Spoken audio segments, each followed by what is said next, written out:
Two people walk into the same real estate market with the same $100,000 in cash. 1 year later, one of them made $10,000, the other made $30,000. Same market, same starting cash, same 12 months. The only difference is that one of them understood a single concept that the other one didn't. And that concept is what this entire video is about. I call it the lever. Not a metaphor I invented, it's literally the origin of the word leverage in finance. You've heard that word 1,000 times. But I don't think anyone has ever sat you down and shown you the actual arithmetic of how it works, why it works. And this is the part I care about most, exactly when it doesn't work and can destroy you. Because it can. I'll get to that. By the end of this video, you'll be able to look at any debt in your life, your mortgage, your car loan, your credit card, a business loan, and in about 5 seconds, determine whether that debt is making you richer or making you poor. One number. That's all it takes. And once you see it, you can't unsee it. But first, let me be honest about something important. This is not a video telling you to go load up on debt. It's not a video saying the anti-debt crowd is wrong about everything. It's not some clever trick to justify spending money you don't have. If you've fought your way out of credit card debt, if you've clawed yourself to a zero balance and sworn off borrowing, I respect that deeply. Because the most common form of debt in this country is the kind that eats you alive. The average credit card interest rate right now is around 21%. Some cards charge 28% or more. If you're carrying a $5,000 balance at 21% and making minimum payments, you will be in debt for over 2 decades and you'll pay nearly $8,000 in interest on top of the $5,000 you already spent. That's not a financial tool. That's a trap. And the people who teach you to get out of that trap as fast as possible are doing genuinely good work. So when someone like Dave Ramsey says all debt is dumb, I understand why millions of people need to hear that. If you're drowning, stop swimming toward the sharks is excellent advice. I'm not here to argue with that. What I'm here to do is show you that not all water is full of sharks. And the wealthiest people and companies on this planet know the difference because they've done the math. So let's do it with them. Here's the core idea. A lever, in physics, is a simple machine. You've got a heavy boulder you can't lift with your bare hands. So you wedge a steel bar underneath it, find a fulcrum, and push down on the long end. Suddenly, you're lifting something 5 times your own strength. You didn't get stronger. You used a tool to multiply the force you already had. Financial leverage works the same way. You take the cash you already have, your down payment, your equity, your savings, and you use borrowed money to multiply its reach. Instead of controlling $100,000 worth of assets with $100,000 in cash, you control $500,000 worth of assets with that same $100,000. The bank's money is the steel bar. Your cash is the hand pushing down on it. But here's the part that makes this a math channel and not a hype channel. The lever doesn't care which direction it's pushing. It multiplies gains. It also multiplies losses. And whether it creates wealth or destroys it comes down to a single number, one number that I want you to tattoo on the inside of your eyelids. That number is the spread. The gap between what you pay to borrow the money and what the asset you buy with it earns you back. If the asset earns more than the debt costs, the lever pushes up. You're building wealth with other people's money. If the asset earns less than the debt costs, or worse, loses value, the lever pushes down. And it pushes down just as hard as it pushed up. Harder, actually, because you still owe the bank regardless. That's the whole framework. One number, the spread. Let me show you how it works in practice, and we'll start with the ugliest version first. Say you really want a new car. You walk into a dealership and you finance $35,000 at 7% over 5 years. That's roughly the current average for a new car loan. You drive off the lot, you feel great, but run the lever on it. What is your car earning you? Nothing. It's not an asset. It's depreciating. The average new car loses somewhere around 20% of its value in the first year alone. So let's be generous and say your $35,000 car is worth $28,000 after 12 months. You lost $7,000 in value, and you paid roughly $2,450 in interest to the bank for the privilege of losing it. Your spread isn't just negative. It's catastrophically negative. The lever is pushing straight down. You're paying 7% a year to own something that's losing 20% a year. That's a negative spread of 27 percentage points. Every year that car sits in your driveway, the lever is quietly grinding your net worth into dust. Now take that same logic and apply it to a credit card. You buy a $2,000 couch on a credit card at 21% interest. The couch, the moment you sit on it, is a depreciating consumer good. It will never be worth more than what you paid. The spread is negative 21%. At minimum, you're paying 21% a year to own something returning 0%. The lever isn't just pushing down here, it's hammering you into the floor. This is the kind of debt the anti-debt crowd is talking about, and they're completely right. This is the lever in reverse. This is using a tool designed to multiply force and pointing it directly at your own foot.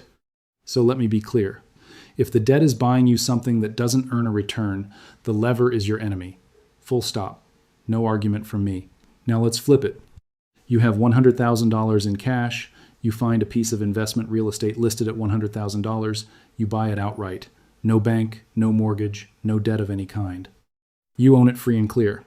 Let's say the market goes up 10% that year. Your property is now worth $110,000. You made $10,000.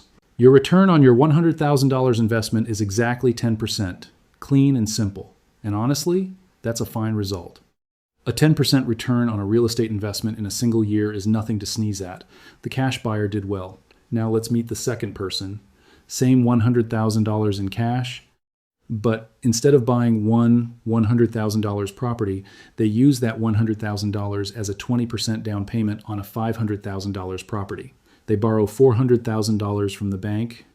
Let's use a realistic interest rate right now in mid-2026, a 30 year. Fixed mortgage is running about 6.5%, but for an investment property loan, you might pay a bit more. Let's say they negotiate a rate around 5% to keep the math clean and slightly generous. Same market, same 10% appreciation, but 10% of $500,000 is $50,000. Their property went up $50,000 in value. Now, they owe the bank interest on that $400,000 loan. At 5%, that's $20,000 in interest for the year. Subtract that from the $50,000 gain. Their net profit is $30,000. They started with $100,000 in cash, the same as the first person, but their return on that cash is 30%, not 10%. They tripled their wealth creation speed with the exact same amount of personal money. Read that again slowly. Same cash, same market. One person earned 10%, the other earned 30%. The only difference was the lever. The spread 10% asset return minus 5% borrowing cost was positive 5%. And because the lever amplified that positive spread across $500,000 instead of $100,000, the second buyer didn't just do a little better, they did 3 times better. Now here's where I need to be honest with you, because this is a math channel, not a sales pitch. That example assumed the market went up 10%. What if it went down 10%? The cash buyer's property drops from $100,000 to $90,000. They lost $10,000. That hurts. Their return is negative 10%. But they still own the property free and clear, and they can wait for a recovery. The leveraged buyer, their $500,000 property drops to $450,000. They lost $50,000 in value, and they still owe the bank $20,000 in interest. So their total loss is $70,000 on a $100,000 cash investment. That's a negative 70% return in 1 year. The lever didn't care that the market went down. It multiplied the loss just as faithfully as it would have multiplied the gain. Sit with that for a second. The exact same tool that tripled your upside also turned a 10% dip into a 70% wipeout. That's the lever. It's not good. It's not evil. It's a multiplier, and multipliers don't have opinions. This is why I will never tell you leverage is safe or guaranteed. Anyone who does is selling you something. What I will tell you is that it's a tool, and like every tool, the result depends entirely on whether you know how to use it and what you're using it on. So the question becomes, how do the people who actually build generational wealth use this tool? And the answer is, they obsess over the spread. They don't borrow money to feel rich. They borrow money only when the math shows a clear, positive, durable gap between what the borrowed money costs and what the asset it buys can earn. And then they do something else, something most people never hear about. They use the tax code to make the lever even longer. Here's what I mean. When you earn a paycheck, the IRS takes a cut. When you sell a stock for a profit, the IRS takes a cut. When you sell a property for a gain, the IRS takes a cut. But when you borrow money, when you take out a loan, you owe the bank. But the IRS considers that money a liability, not income. You don't pay a single dollar in federal income tax on borrowed money, not 1 cent. Think about what that means for someone with a $10 million stock portfolio. They need $500,000 in cash, maybe for a house, maybe for a business opportunity, maybe just to live on. Option A, sell $500,000 worth of stock. If those shares have gone up significantly since they bought them, they'll owe long-term capital gains tax. At the federal level, that's 20% for high earners plus the 3.8% net investment income tax. So On a $500,000 sale with, say, $300,000 in gains, they'd owe roughly $71,400 in federal taxes. They walk away with about $428,600. Option B, don't sell a single share. Instead, take out a securities-backed line of credit, what's called an S block, against that $10 million portfolio. The bank gives you $500,000 in cash. Your stocks stay invested. They keep growing, you keep collecting dividends. And your tax bill on the $500,000 you just accessed? Zero. Because it's not income, it's a loan. You'll pay interest right now. SBLOC rates for a portfolio that size run somewhere around 5% to 7% depending on the provider, but you avoided a $71,400 tax hit entirely. And your portfolio keeps compounding as if you never touched it. Run the lever on that. You borrowed at roughly 5% to 7%. Your portfolio, historically, has returned around 10% per year on average in a broad index fund. The spread is positive. The tax savings are immediate, and the assets you didn't sell keep working for you. The lever is pushing up on multiple fronts at once. This is not a loophole. It's not illegal. It's the basic mechanics of how the tax code treats debt versus income. And it's why the wealthiest people in the country, the ones with portfolios worth tens or hundreds of millions, often pay lower effective tax rates than their own employees. Not because they're cheating, because they're borrowing instead of selling. They're using the lever and they're using the spread, and the tax code rewards them for it. Now, before you get angry, or before you think I'm telling you to run out and open an S block, let me be straight with you. This particular move isn't for most people. Not today. Securities-backed lines of credit typically require a minimum portfolio of at least $100,000 to even qualify, and the real advantages kick in at much higher balances. If you have $15,000 in a brokerage account, this isn't your play. I'm showing it to you not so you can copy it tomorrow, but so you can understand the architecture. So you can see how the lever works at scale. And so that the next time someone tells you all debt is bad, you can ask yourself, bad for whom? Let me show you the lever at the largest scale I can find. Apple, as in the company that made the phone probably in your pocket right now. In 2017, Apple had over $230 billion in cash. Read that number again. $230 billion. They were, by any measure, one of the richest companies in the history of capitalism. They could have paid cash for almost anything. And yet, that same year, they issued $7 billion in corporate bonds. They borrowed money from the public at interest rates around 2% to 3%. Why on earth would a company sitting on $230 billion in cash borrow money? Because of the lever and because of the spread. Here's what was happening. Most of Apple's cash was earned overseas from iPhone sales in Europe, Asia, everywhere outside the United States. Under the tax law at the time, if Apple brought that money back to the U.S., they'd owe the federal government a repatriation tax of up to 35%. So $230 billion in foreign cash was effectively trapped. They had it, but using it domestically would cost them roughly $80 billion in taxes. So Apple did exactly what the lever tells you to do. They looked at the cost of borrowing around 2% to 3% on investment-grade corporate bonds because Apple's credit rating was pristine, and compared it to the cost of accessing their own cash, which was a 35% tax hit. The spread between borrowing and repatriating wasn't even close. Borrowing was cheaper by more than 30 percentage points. So the richest company on earth borrowed money it didn't need because the math told them borrowing was the smarter move. And it wasn't a one-time thing. Apple issued bonds year after year, $17 billion in 2013, another $12 billion in 2014, $7 billion more in 2017. Over the course of several years, Apple accumulated over $100 billion in debt, while simultaneously sitting on over $200 billion in cash. To someone who thinks all debt is bad, that looks insane. To someone who understands the lever, it's just arithmetic. Now, I'll be honest about the catch. In 2017, Congress passed a major tax reform that lowered the repatriation rate dramatically, down to 15.5% for cash assets. After that, Apple started bringing overseas cash home and paying down its debt. By 2025, Apple's total debt had dropped from around $113 billion down to about $92 billion. The spread changed, so Apple's behavior changed. That's the whole point. The lever isn't a religion, it's a calculator. When the math works, you use it. When it doesn't, you put it down. So let me pull all of this together and give you the framework. Every debt you encounter, every loan, every credit card, every mortgage can be evaluated with one number: the spread. What does the debt cost you? And what does the thing you bought with it earn you? If the spread is negative, if you're paying more for the debt than the asset returns, the lever is destroying your wealth. Credit cards on consumer goods, auto loans on depreciating cars, personal loans for vacations. These are all negative spread debts. The lever pushes down. Get out of them as fast as you can. The anti-debt crowd is right about every single one of these. Don't argue with them. Thank them.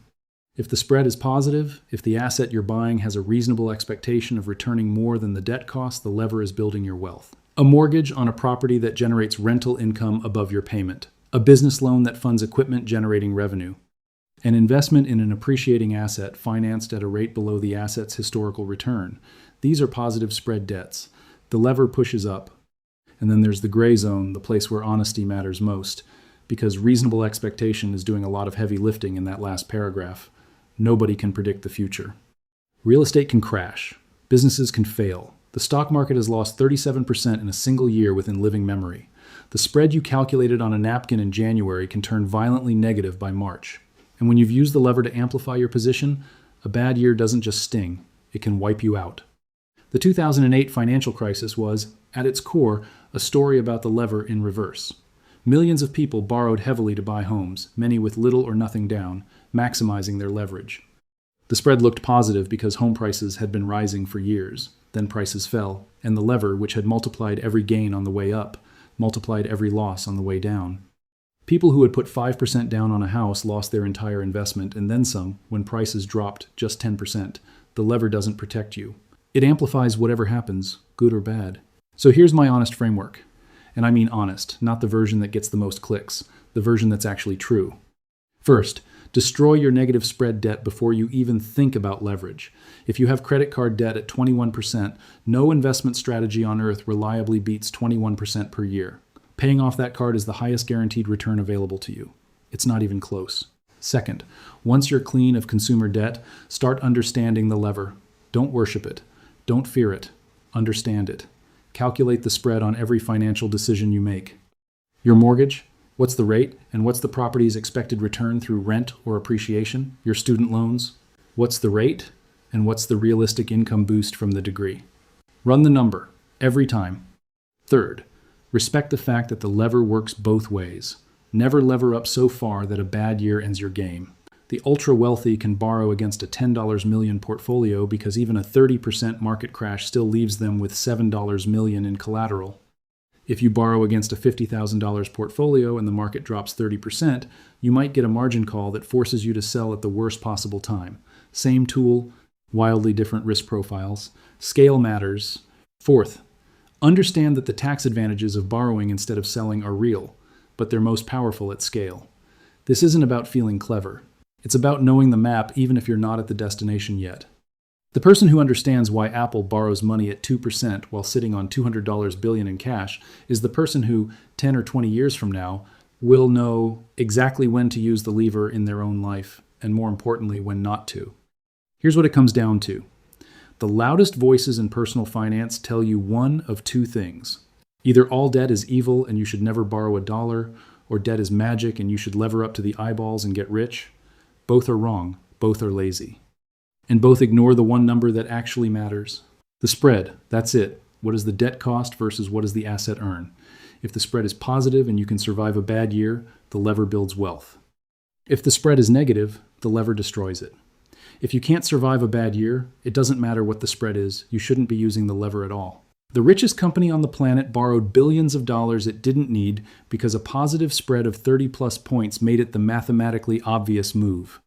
And millions of families sink deeper into poverty every year because a negative spread of 21 points on a credit card grinds them down month after month. Same tool, same lever, same arithmetic. The only difference is the spread. Now you know how to calculate it. What you do with that is up to you. If thinking about money this way, running the numbers instead of trusting the slogans is how you want to approach your finances, consider subscribing. That's what this channel is. We do the math, we show the work, and then you decide. No hype, no outrage, just arithmetic. I'll see you in the next